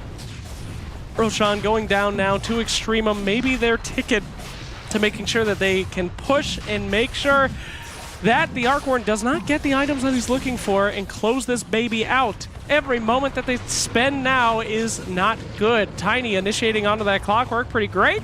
Making sure that he is a nice distraction. Will he actually make it out? Not only a beautiful distraction, but he survives. Oh, okay. Well, I thought he got out. Might be. That was close, but they did a really good job of making sure he didn't get the chance to snipe Roshan and steal the Aegis there. The Aegis is very important for Storm here because the only thing that's limiting his damage output is the threat of killing him, honestly. So with him being able to go in and just balls to the wall with that first life for free, it'll really allow him to focus whoever he wants in the fights, not really worrying about the threats from the Underlord, the Eul Scepter, the Roots. And he's also got that Enchanted Quiver for that extra burst damage, an item that when it came out was quite terrible. And nowadays, any ranged hero that could use a little bit of extra oomph on their damage output really enjoys it, as I did see the Dire got one too, so likely another Enchanted Quiver on the Arc Warden, who gets the double proc, so an even better item on him. Quiver fight as both teams get ready. Wow. Greedy boy taken out in front of his tier 2 tower, way out of position, hiding under his... That's pretty nutty against Storm Spirit, plus any hero like Tiny, like a Burster Initiator. Yeah. You're going to get caught from any range. As long as the Tiny's within range of you, the Storm can always be there. And cutting waves is nice and all, but not against global catch. Not a huge fan of that. Indeed. Well, I gotta talk about the ward game. As a support player myself, there are just sentries everywhere. This is like what I would expect in a Ricky game. Look at all these freaking sentries, man. These guys are on the vision game like crazy, but it makes complete sense. One team wants to send Storm in as much as possible, and the other is constantly looking out for that gank squad. So, as long as they can't see the jump, they're never going to be able to respond to it in time inside of tempo. So I think it's the vision game even more important than usual. Man, Storm Spirit just trying to survive here. Remember, he does have the Aegis of Immortality. They're going to get out. Gonna take him out. Pretty effortless pick on that Storm. He got nothing out of that Roshan. This guy needs a BKB real bad. He's trying to find something here. Not happy that he wasted that respawn, and still looking, maybe they find this Tiny. Gonna have to do a lot of damage though, not worth sticking around. And actually, Tiny does die. I gotta cut your losses, except that the Aegis was given away for free. A little bit of big man syndrome coming out from both mid laners, just thinking, hey, I'm nice and strong. I've got a good amount of net worth. I'm unkillable, actually. No, you're both killable. You're very killable, so be careful, guys. Storm Spirit, he's got Bloodstone. He's got 2 other items. Void has a Eul's. It's very important to have that game sense to killers who are potentially in close vicinity. Absolutely. Yep. Always got to be aware They could strike and gank you at any time in any situation. Any angle. Oh, here we go. PA has found her angle. Nice double damage and the ball on her. She is just going to tear these guys up right now. Storm being able to help out there as well. And man, this is just a back and forth. Yet I got to say, I am impressed with the net worth has consistently stayed in Extreme's favor. Yeah, it's just the Arc Warden. That's the thing, right? Is the way this hero plays is he doesn't make any space on the map. He's pretty much just taking space. He's always going to be sitting his regular hero in the triangle. His clone's going to be pushing waves that really no one else would be farming anyways, and effectively resulting in poor net worth in the other cores usually.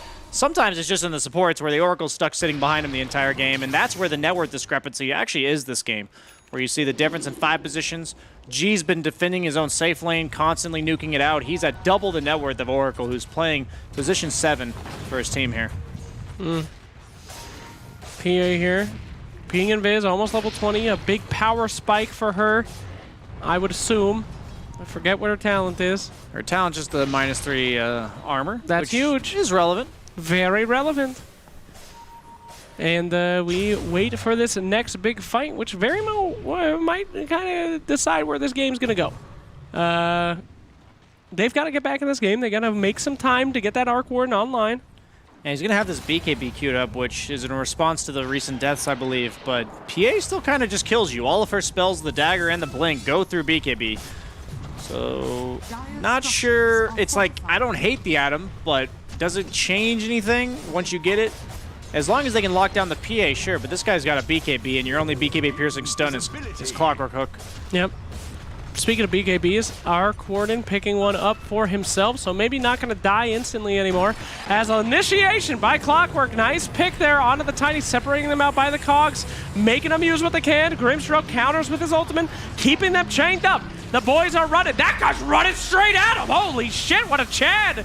Rushing him like a rhino. The wall, the ball, and here comes Storm trying to get their boys out of there, but not going to happen. It is becoming a complete disaster. However, on the back line, BKB PA, she is able to pick up that Clockwork, who's already pretty much done his job. Nice. Very nice turnaround by that Darkseer. As you guys have said so many times on panel, Darkseer is so weak, so poo-poo, until his time comes. And then he's the grandiose of them all. Yeah, he kind of just shits out damage, to be honest. His illusions, his Ion Shell on 2 heroes that are just randomly doing damage to heroes in their proximity. And PA, as you see here, the #1 damage dealer on the Radiant side, that Arc Warden was full health and BKB'd, and he kind of just died. Yeah. I mean, that's the danger of PA. Yeah, every single moment that she gets more XP, she gets just exceptionally deadly, or exponentially. When you hit 25 on that hero, it's just over. Terrifying creature. Do you know what the talents are for level 25 PA? Yeah. She got that new crit one in the latest patch. That is true. And is that popular at all? Do people pick that up? I've actually seen it taken a few times. It just makes it so you sometimes go over that one-shot threshold where you actually will one-shot supports, because it gives you, like right now she hits for 300, so that is an extra 300 damage on any crit. But most of the time I see the dagger. Yeah, dagger just has so much utility, you know, being able to slow an entire team. You know, catch up to all 3 of them and hit them eventually. But that one shot, I can understand how that's pretty good. Especially in this game, you got a lot of guys that can run away from you. Killing somebody before Oracle could be something, but I don't know why we're talking about it. She's probably not going to make it to 21. Game will be over by then. Potentially. How was your relationship with your father? Good? Or not so good? I don't know what the alarming trait would be here. I'm not asking that. There is none. I'm just interested in your relationship with figures of authority. I see, I see. Was it good? We'll talk about it off screen, Oh my god. Pushing forth in the middle lane, PA's magical ability, super invisibility.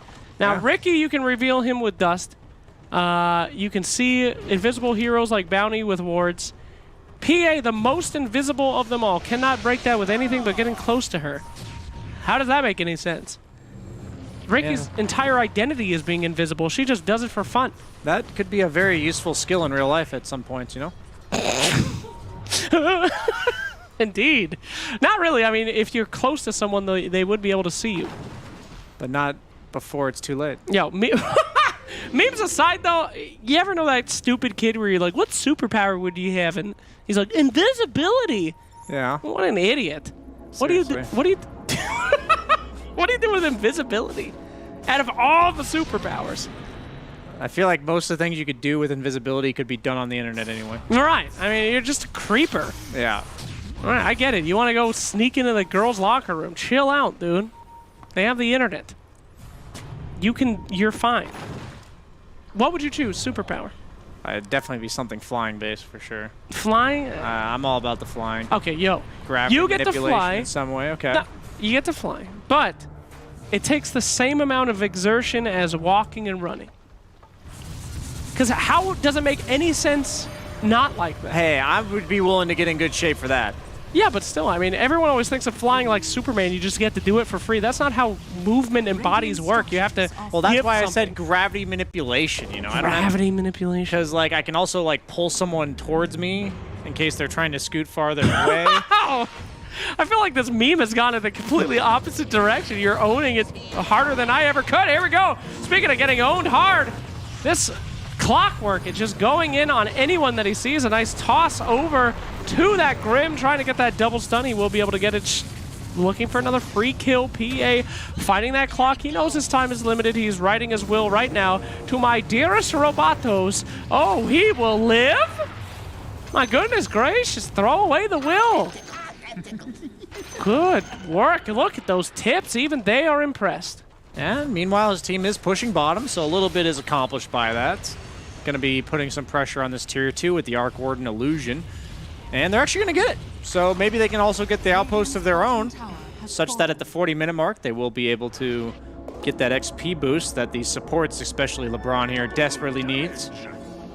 Witless Shaco, tier 4 items coming out from those neutrals. Do you like that 1,200 health. It's super good sometimes. The rest of the time, it's pretty trash. Yeah. I never feel good getting it. I feel like I use my spells a lot. Yeah. But what's the point? And inefficiently, too, so that True. You need all the mana you can muster. Legitimately. I think I've drank about 30 clarities a game. I'm chugging that stuff like I'm addicted to it. No. So Clarities are a drug, man. Mm-hmm. Get off the clarity. Leveler. Pretty good item for Arc Warden if he wants it. Hell yeah. And PA's probably, or Storm's probably looking for the Spell Prism. What's PA looking for? Maybe a level of her own. Most of the tier 4 items aren't the best for right-clickers. Yeah. She got the Fairy Fire, which That's is actually a really nice item nowadays. It used to be all about the health burst, but now it's more about the damage. Mm-hmm. Here we go, trying to get that clockwork yet again. They just hate clock. It didn't work last time. Why are you doing it again? Quit being a bully. Look at him. Oh, that is deserved. Spam it out, little clock man. Yeah, it's kind of like the guy that scored a single basket in a basketball game, but his team's losing by 30 points, and he talks crap when he dunks it or something. Yeah, I do like people that spam you for not killing them this time. Yeah. Even though you killed him the last 400 times, but I mean, not a lot of good things going his way, so might as well give him that. Tried to steal that Roshan hit for that money, not going to happen, and the Spell Prism actually picked up by the Void. So that's super helpful. One of the Spear Brothers gets the Prism, one doesn't. And is that the leveler on the Warden there? Yes. Yeah, he is tearing about that tower pretty good. Look at that. Are they going to respond? Hello? Yeah, they seem content to just let this happen. Hello? That little creep is taking your tower. Here comes more of them. Yeah, they're trying to wrap around, but I have to believe... Okay, he does have the shake on Oracle, but that probably makes him a 4-shot instead of a 3, which is... he's dead before he even landed. Does anyone on this team have a TP scroll? Knock, knock. It's me, the big bad wolf, blowing down your towers. Oracle here thinking that he's some kind of hero. No, out you go, back to base. Yeah, this looks like TI3. What is... Does anyone want to stop this Darkseer? You can't do this, you little freak. Okay, I guess he can. He has a Sanj and Kaya. Is that what... Oh, no, that was on the Void Spirit. That's interesting. I don't think I've seen that item in professional play ever. Sanj and Kaya? Yeah. Yeah, that's a weird one. Maybe he's looking for Trident. You know? I'm down. Okay. That's investing in the late game. Hell yeah. Identify the win condition. We've talked about that on a lot of casts. He has the vision towards the end of the tunnel. That light he needs. He's the beacon. Yeah, he's got a tunnel vision, all right. And it ain't good. It's looking at the wrong things. Storm Spirit pushing out that middle lane. trying to get something as effective as Arc Warden's unresponse to Rax push. I mean, is it really that big of a deal? I feel like pub players, low-level players, they're always like, we lost the Rax, oh my god. Does that matter in pro I think games? it's a big deal that they're giving it away for free, but it's not going to change the dynamic of the game all that much. The Arc Warden, this is what this hero does mid to late game. The clone becomes stronger and stronger, and obviously with the lower cooldowns of the higher level ulti, you just do it constantly now. With the cooldown reduction talent, I believe it's like 90% uptime, so kind of just keep spamming it down your side lanes, and the Rax makes it so the lane will push on its own, so Arc Warden can shift his focus to top, and anytime bottom is pushed, he can actually threaten the Rax without having to cinch his clone there all the time. So you're seeing it here. He's got quite the attack range with that level 20 talent. Wow. And that is a lot of damage on this tower for free once again. You don't have that damage talent anymore. That's about what Rich looked like karate chopping the piece of wood yesterday. Hi-ya! That made me sad. Yeah. I'm sure seeing someone struggling and trying to survive there and their inevitable struggle ending quietly was real good for you, though, Mr. J. Indeed. It's about how it usually goes. So we see Arc Warden pushing that tower. Round 2, baby. Let's go. He's hit the weights. Get away! He's back. Stop! My tower! Get back! Jesus, that's pathetic. Sorry, Darkseer. That's... T-towards us on the next one, please. I don't want to see something like that. Underlord might actually be here to gank him now. He's probably... Okay, never mind. He has a 4-staff. All right. I was about to say, if he does that enough, maybe they'll believe he'll be dumb enough to die to something. All right. This is... Oh, my goodness. She's getting close to that 25. It's and about queuing to be... up the rapier. Oh, power time here. One shot with that Divine Rapier. I believe it on PA. She has basically everything she needs and a cheese just in case. Trying to solo that tower here. Whew. Yeah, it's just tough. They have no high grounders, so their way of ending the game is kind of non-existent. I mean, it's this. And it's happening. Oh, they gave the Spell Prism to Arc Warden, so he's got 100% uptime on that ultimate now. Oh, boy. That's not good. Oh, get away, please. Honestly, he's training for this moment. As the game goes on, he's going to get better and better. He's learning from his mistakes and past transgressions. That tower lived, see? It's like watching a mosquito. I feel so bad for him. I wish I could help him in some way. Yeah, sometimes you're the bug, sometimes you're the windshield, am I right? Indeed, indeed. What would you be in this analogy? I think I'd be the car. Oh, I see. Choo-choo. That's a train. Yeah, I was about to say that's the wrong sound there. I didn't do well in preschool. You were the guy that was putting the square piece into the circle. Cow goes glue into my nose. I couldn't have said it better myself. Ah, boy. Here we go. Darkseer now trying he's got assistance this time. He's called in the cavalry. Hell yeah. That must have felt so good to be there while someone else did something important. That's pretty much Darkseer's life in a nutshell, mid to late game. He's like, team, do something as I give you these things. Go! Oh, here we go. Speaking of going, that 100% uptime. There he is. Mr. Darkseer kicking ass. Meanwhile, in the mid lane, we're going to see double buyback coming out, trying to make sure they don't get this momentum. Looking for 25, looking for those big hits. 25 BKB, PA trying to make her way out. The burst is over. Can they catch her, though? That cheese coming in clutch.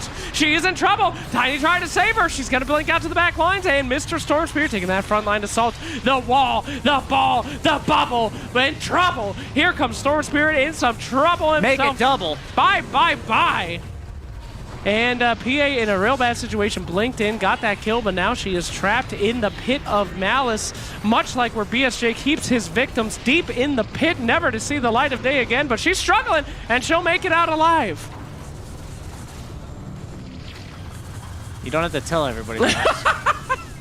Look out! Don't spoil the surprise. Look out. Oh, my God. Arc Warden, Illusion. Taken out here, and it looks like, are they going to force this issue here? A lot of buybacks. Wow, look at that speed. Scary stuff as PA is going straight for their healer. Not able to save him with that Uber. Uber leaves, bad tip. Not good. What the hell? Who was that? That was the Arc Warden clone. Oh, okay. Did manage to get it top, so Darkseer round 7. Get him! This is it, Darkseer. Wow. Feels amazing. Plus 300. Damn. Absolutely worth. Incredible. I want a slow-mo shot of that on the replay, please. Bring it up. That's the highlight of his game for sure. Oh my goodness, the sheer power of that shot. Anyway. Bottom lane, another illusion, another money pit for the PA. Ayo! Good pick there. As we're getting in dangerous level 30 PA territory. What did she pick? She picked the daggers. Yep. Makes sense, makes sense. I see it, thank you. I memorized which position was where earlier. That was part of your homework coming into this series. It sure was. What do PA dagger side? It's more like a note from Rich's notebook. Yeah, I was about to say that. Sounds like a thought that you had before you ironed out exactly how you were going to talk about it, Flex. Shall I say Jake? What do you think about Jeffrey Dahmer? It was an inspirational thought. You know, fun fact about serial killers, and you can't say that often, a lot of them come from Colorado Springs. There's like 3 or 4 of them from that one location. It's very interesting. Yeah, I went to Colorado Springs every summer. Oh, no. But, I mean, that's strange. Why there, you know?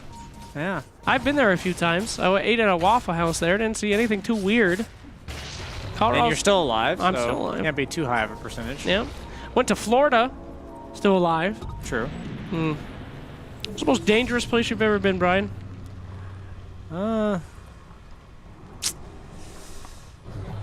That's a good question, Slacks. I've never thought about that one. Besides the police station. I've always been the one in control of my situation. Okay, looking for that initiation here. Here we go, Storm Spirit bringing it out. Mr. Oracle could not have predicted that banging right there, as they are looking for more and more as the Noose tightens around this game. 19K net worth ahead. They never lost that net worth lead, even though things started getting a little crazy. This game is very much in Arcwarden's hands, and I just don't think he has the kit to do it. He's got a split push kit. I don't think he's got the let's fight a level 30 PA kit. And just, are there enough items in the game that he can buy that allows him to do what he needs to do? And those 4 staffs, quite powerful as Clockwork with the Blade Mail, returning all of that damage, but that's what the Satanic's for. He's almost back up to full. And BKBs are being forced, but at this point they already are 5 seconds, so just means they're on cooldown for now. All right, Darkseer, take it easy. He's diving up there himself, got a little excited by that bloodlust earlier. Gets the Inkswell upon himself, and he will run out of there. They have everything they need to take this high ground, but I guess they're looking for just the right pick. Storm Spirit moving his way in, and they find the thick boy, fat boy, taken out. Goodbye, Mr. Slug. Salt on the wound as they're pushing up. Here comes the wall, here comes the storm, grabbing those supports. This looks like the end times, brothers. Goodbye. Arc Warden's just not enough of a threat. They're just ignoring the real Arc Warden as he has to sit in the back, doesn't even feel comfortable to walk up and hit people. And this is why I don't like the 4th pick Arc Warden. You're dealing with 2 cores on top of abilities that buff these cores for getting on top of you. God damn, what's it like to be always right, BSJ? You know, you get used to it. Dang. Wow. Words that only the top auto chess streamer in the world can utter. First queen in A, thank you. Uh-huh. That's like saying, you know, the kid that won the preschool football league. I scored the touchdown on my flag football team. Here we go, initiation in the back line. PA yet again, that BKB diving. We're going to see Ghost Scepters, we're going to see Blade Mails, but it's going to be oh so too late. As Arcwarden has finally almost worked up the courage to start fighting, the clone will take the brunt of the damage. Oh, nice kill. As I make fun of her, she dies. What we would call the caster's curse, as the Arcwarden is actually kicking some ass now, forcing them back. Rimstroke dies. Storm Spirit BKB, he's running for his life. Now he's running to end his life. PA has back in. That's a buyback TP to Shrine. BSJ not looking good. With those buybacks, this could be the end, but if they can repel them even, might have stand a chance. Probably not with Roche. Ags, they have a couple good Ags carriers, PA and Storm. Very useful. Was PA Ags again? It makes her Blur 12-second cooldown. It's insta-cast, and all of your abilities get refreshed if you kill somebody. Wow. That's pretty good. Yeah, Storm with the AoE suck. No, they're going to give it to the PA, it looks like. Yeah, that makes sense. So he has buyback, or he has no buyback, but he has Aegis, he has Ags, MKB instead of the Rapier. I personally think he should have gone for the Rapier, because that's much more entertaining, Slacks. I mean, I'm pretty sure he can still get it. They're not really in a rush here. Unless this Arc Warden clone takes the Ancient without any response. No, he'll just die. He has already taken both racks down bottom, I mean, though. that's what I'm saying. I believe maybe they've muted their announcer that says your towers are being attacked. They don't seem to be wanting to stop him here. Diving on the back, tossing up the Void. Good pick there if they get it. Wall and the PA looking to kill their entire team. Arc still working on those towers, but PA is just slaying them right now. Look at him go. Oh, please don't tell me this Arc Warden is going to steal it. He's actually not taking the tower. He's taking the little statue man. That's probably not a good idea. Here we go. Diving in there, tossing him around. The entire team's dead. No buybacks. That's going to be a rock'em sock'em GG. In my personal opinion, they're going to dive the fountain now. Very rude. This is objective-based gaming if I've ever seen it. Very unprofessional. That's Little Darkseer has been left behind. Even his friends don't care if he dies. Okay. I did this in my first win. Oh.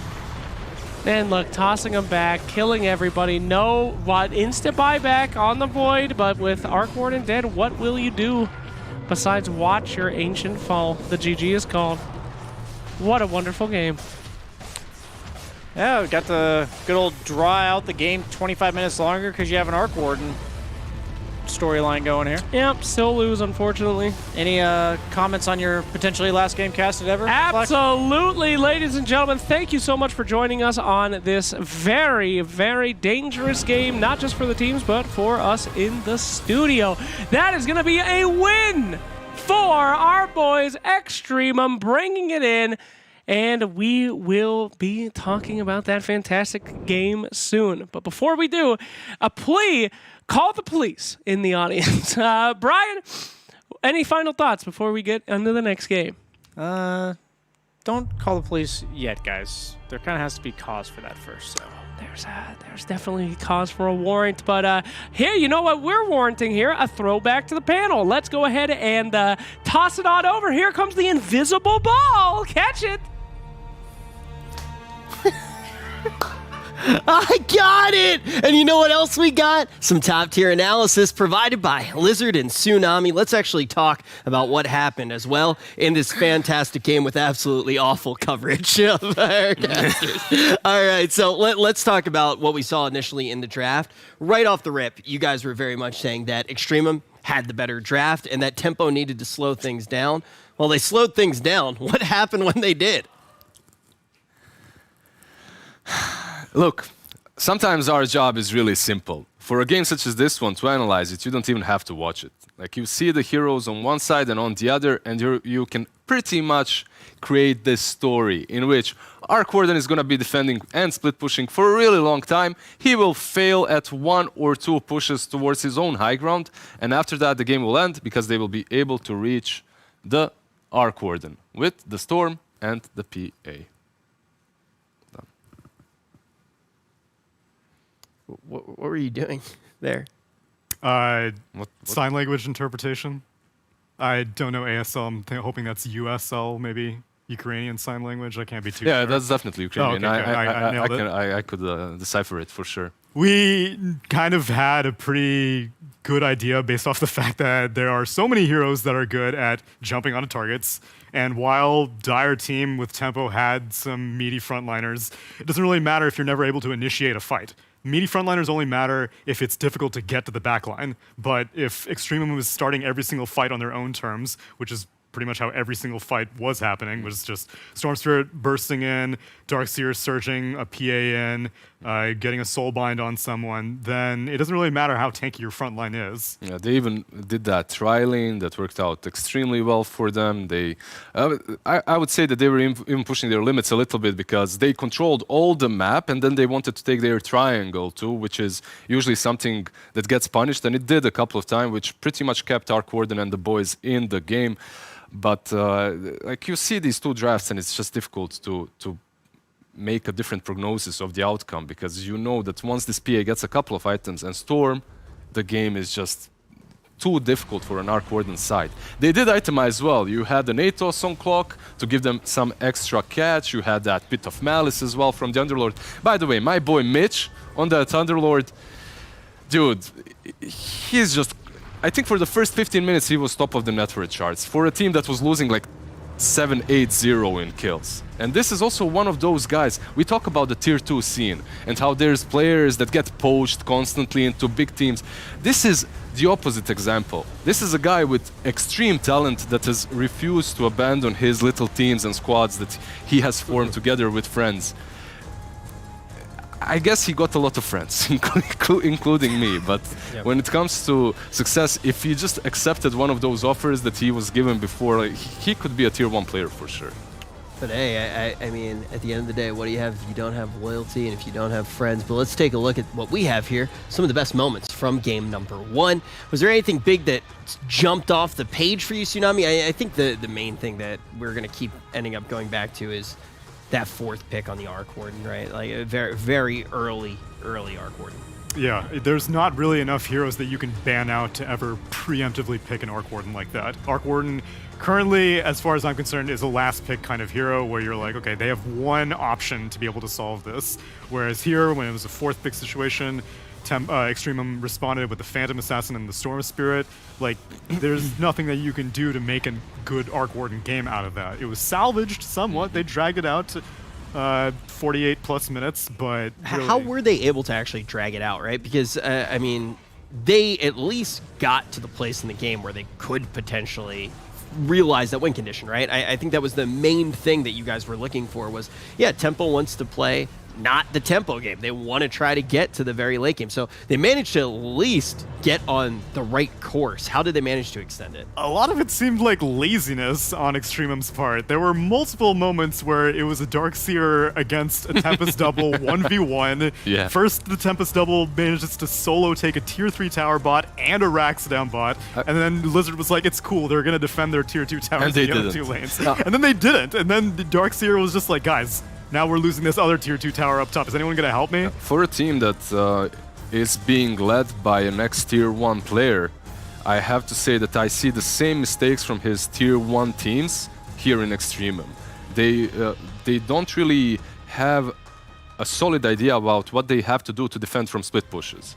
Usually what you do is you take the triangle around the enemy base, you creep skip. You just cut the waves, and then he cannot accomplish that. He can't be pushing your towers, your high ground, when he doesn't have creeps nearby. But instead of that, they were just constantly trying to gank, played around that triangle, which is pretty much the reason why the game went so long.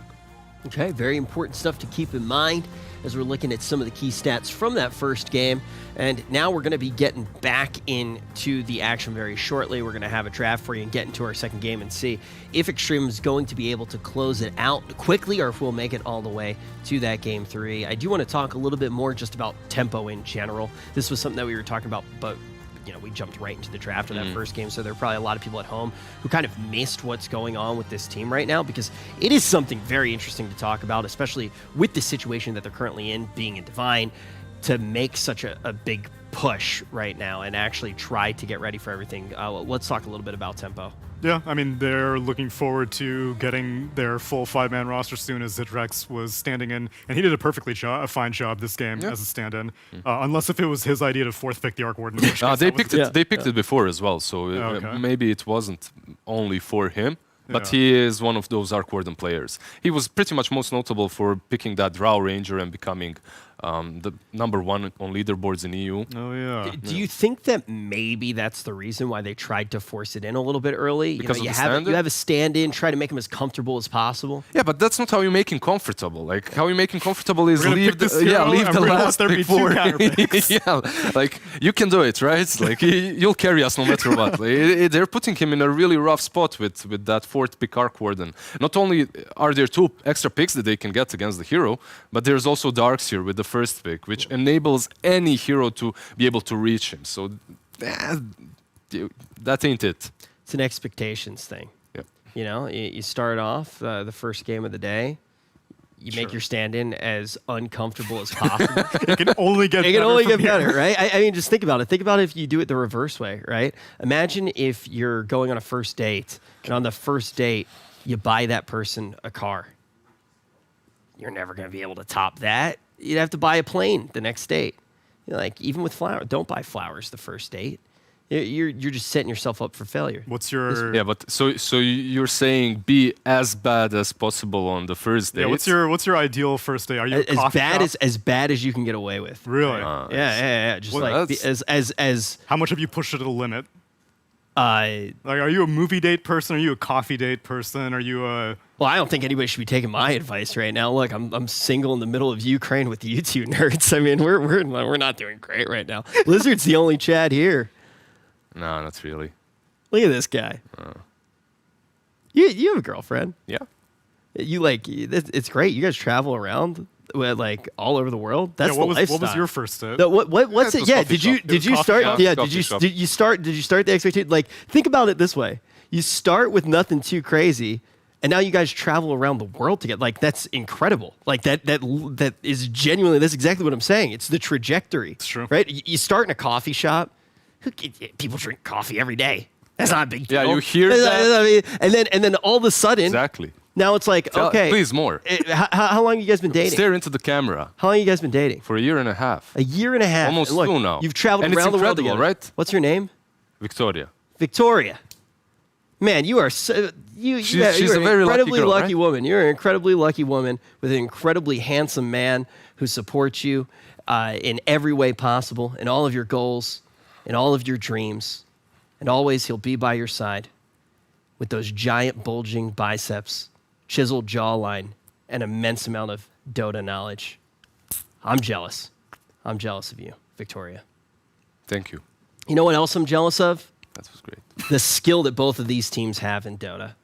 Absolutely impressive stuff coming out from both of them. The question is, do you think if Tempo has a cleaner draft based off of the play that we saw in a game that obviously was going to win based off of the draft that they did have, do you think that they can bring this back? Do you think that they can tie this up? Yeah, I wasn't particularly impressed by Extremum's gameplay. I think one of the biggest shortcomings for Tier 2 teams is that they have a great approach at attacking. Like, all Tier 2 teams to like make a name for yourself in that caliber of Dota, you have to be really good at showing your offense. And then to make it to Tier 1, I think you need to be really good at defense also. Whenever you're not getting your way, whenever things are not going according to plan, then how do you salvage the situation? I would say that this one is even more important. How to salvage the situation, Yeah. because every Tier 1 team knows how to do exactly that. It's easy to win those games when all your lanes go well. When everything is right in the laning stage, it's kind of easier to snowball off of it and slowly take the map, slowly take the victory. But when the lanes don't go well, that's where the true skill lies. Like how to salvage yourself from that, how to split push properly, how to regain the map. That's a little bit different than what Neil was saying, though, right? Because you're basically saying you need to be able to play like that fast game, which we've seen with a lot of different teams, right? That's like, okay, maybe you're not exactly Tier 1, it's like go super hard in the laning phase, try to win early, try to have some of these like 20-minute games. Do you think that that's the first step for a lot of these teams? The reason I bring it up is because in this situation, in this game, there was the Arc Warden split pushing, and Extremum did not really know what to do against it.